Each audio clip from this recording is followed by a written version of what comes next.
Logan Murphy, and today we'll be logging in and logging out using JSP. So while you guys weren't looking, I was working on this login page. It just has an email and a password, and for the JSP it basically does everything that our sign up page did for validation. You see here we validate email, validate password.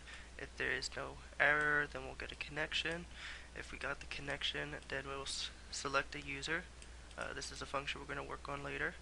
Um, this function returns a user ID, just like our insert user function did. And if that ID is -1, that means that, or it's not -1, that is, that means that we successfully found a user. And we should set the session to say that we have logged in. Otherwise, there's an invalid email or password.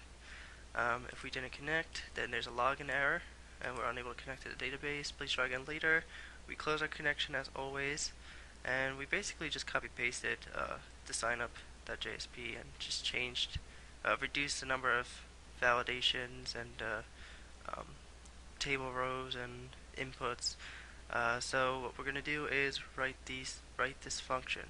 So I put this function in MySQL, the MySQL class, and we start out with this ID as -1, meaning that we haven't found a user. At the very end, we return the ID if it ends up being overwritten. So what we have to do is get a prepared statement, call it PS, whatever you want to call it, and get that from the connection. And we have to select user ID from user, where user email equals question and user password equals question. And we'll do ps.set string. We'll set the first string to be email, set string to be the password, and then we will get a result set from this prepared statement, and it'll be execute query, and if rs.next, that means that we found something.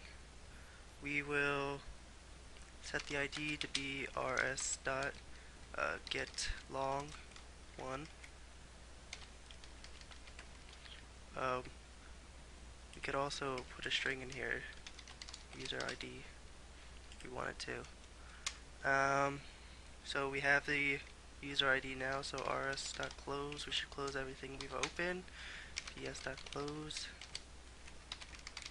format it, save it, come back here. Probably should wait till it posts. Try it now. So we can look at our MySQL database and see who we can log in as. So I'll log in as this. Okay, so we come to this screen that has a logout anchor, which is exactly what is supposed to happen. So this logout will take us to the logout screen. So let's write let's create a new web page,